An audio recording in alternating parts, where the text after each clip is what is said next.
Break Rock, House of Orange TV coming at you.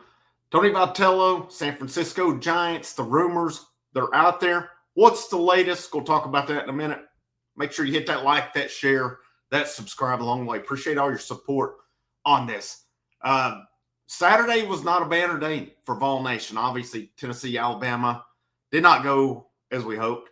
But the big news, too, really the bigger, I think, story of the day was that the Giants were on the verge of hiring Tony Vitello. That was the report that's out there. Today, Mike Wilson, Knoxville News Sentinel, has put out there Tony Vitello was at practice, which was around 12:30, and it was business as usual.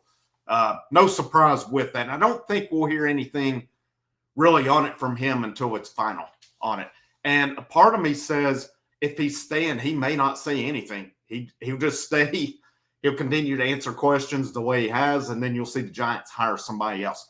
But I've seen some interesting viewpoints on it. So there's a lot of theories, there's a lot of speculation as to why it's happening and stuff. I've seen people wanting to blame Danny White. I've seen, it's NIL, it's all this stuff. To me, what it boils down to, and people, you've got to look at it in this regard. You know how much I love Tennessee baseball. I love baseball in general. All right. No college coach without major league experience has gone straight from college to the majors. Nobody's gone straight to the show in that regard. Dick Hauser did it, but he had been a bench coach prior to that as well. Pat Murphy did it, but Pat Murphy didn't go straight to the Brewers as a head coach, or manager on it. Wrong terminology there with major leagues. Their main guys are managers. This would be unprecedented. And obviously, I don't know Tony Vitello. I don't know what he's thinking. I've met him before. But just my thought on it is he sees this as a challenge. Nobody's done it. Nobody has completed this before. It's a challenge to be the first guy to go from college to the majors. But there's also that challenge, and people are already setting him up for failure. But if he thinks the way I think he does, he accepts the challenge if he decides to go to San Francisco, and people are saying, well, you can't beat the Dodgers. If the competitor in him probably accepts that and loves that challenge if he decides to go this route. I've seen Austin Price, VolQuest.com. I've seen Kendall Rogers, D1 Baseball. Both state this opinion, and I agree with it on this. The longer this goes, the better it is for Tennessee. From what it was said, the time frame from Jeff Passan was 24 to 72 hours. I saw Pete Nakos of On3 put the same thing out as well. And I'm sure numerous other outlets have also 24 to 72 hours. Austin Price put it out there that thought it was Tony Vitello would kind of sleep on it and see where it's at. Well, we're getting close to 6 o'clock here East Coast time right now, and there's nothing out. I just looked just a minute ago to make sure. I had actually recorded something that wouldn't load, so I'm re-recording right now. But my thought on it is it's nothing Tennessee's done wrong if he decides to go. It's majors versus college. Let's be realistic about this. As much as I love Tennessee baseball, you can't compare when it comes to a major league team. If you want to achieve the highest level, let's face it, Tony Vitello's done all he can do at Tennessee on it. We could sit here and say, well, he could win more national titles. Yeah, absolutely he could. And if he stays, that's what he's going to try to do.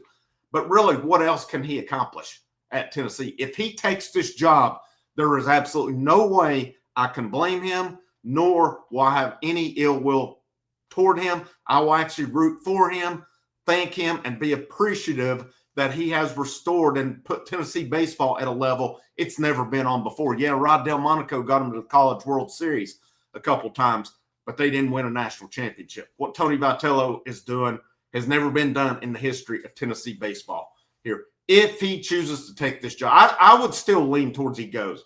But I think the percentage, I would have probably put it 90-10 yesterday. I'm thinking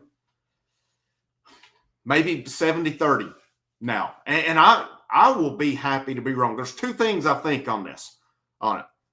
Let me rephrase that. There's two things to me that are true with this, at least from my standpoint.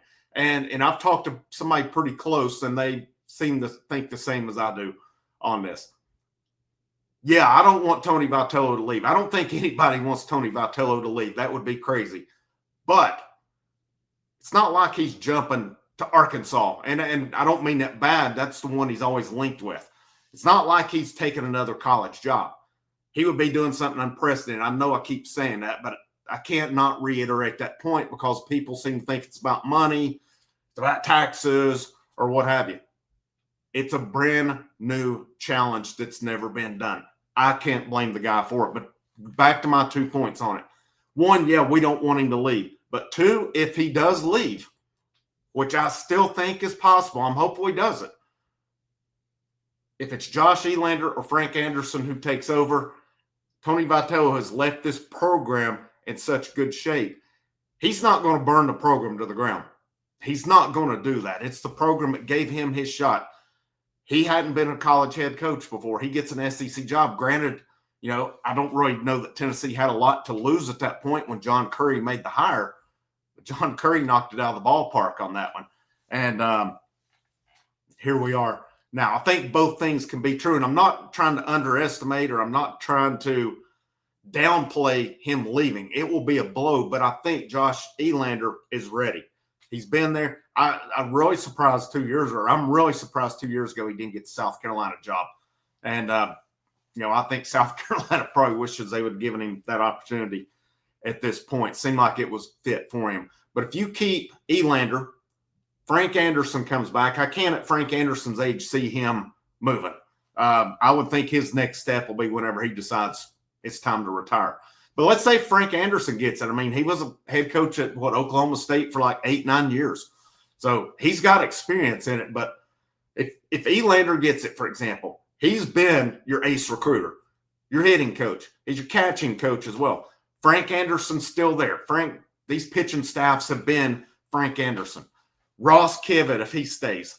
I would think at that point, if Vitello does leave, you're going to promote one of your kind of, I wouldn't say off-field guys, but it's not one of your necessarily main coaches with it. I would think Ricky Martinez probably gets promoted up at that point. And then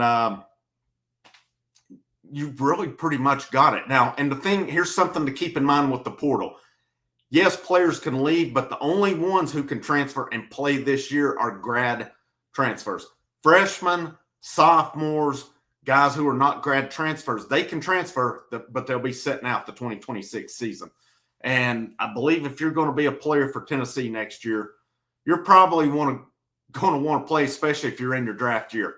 And because you're not going to up your stock by sitting and watching. There's no way on that one. So there's a lot of things to keep in mind that, the sky's not necessarily falling if he leaves. But, yeah, we don't want him to. Let's make no mistake about it. So what's the time frame? I got to think it's any time that we hear something. It could be this evening. It may be tomorrow with it. And obviously it'll come out in the media if he's accepted the Giants job. From what I told, he did address the team with it yesterday, but he said there's nothing to report right now. So, nothing's final maybe. I'm not sure what the exact wording of it was, but from what I've gathered from numerous sources and people I've talked to is that he did address the team. Sure, not exactly sure what was said with it. He definitely didn't deny it. Let's put it that way, but he didn't say that he'd accepted the job either. We should hear something probably anytime with it. And again, worst case, I think we hear something tomorrow. Keep you updated on any of that along the way. But again, to me, people are saying, I think the ever-changing college landscape maybe it's got to be tougher with now roster limits, with the NIL, with these things than it was at one point with it. You don't have as many roster spots. And so I don't think it's anything Tennessee's done. I think it's the landscape, and I think it's, the possibility of an unprecedented opportunity. And again, nothing Tennessee. It's not money. There's no way it's money. If he doesn't take it, I think one thing could be the buyout. But I would think if the Giants are going to hire him, they're willing to pay that buyout along the way as well. The buyout is apparently around $3 million for it. So we'll see. Keep you updated on that one. This is Frank, House of Orange. Have a great rest of your evening, and I'll see you when I see you.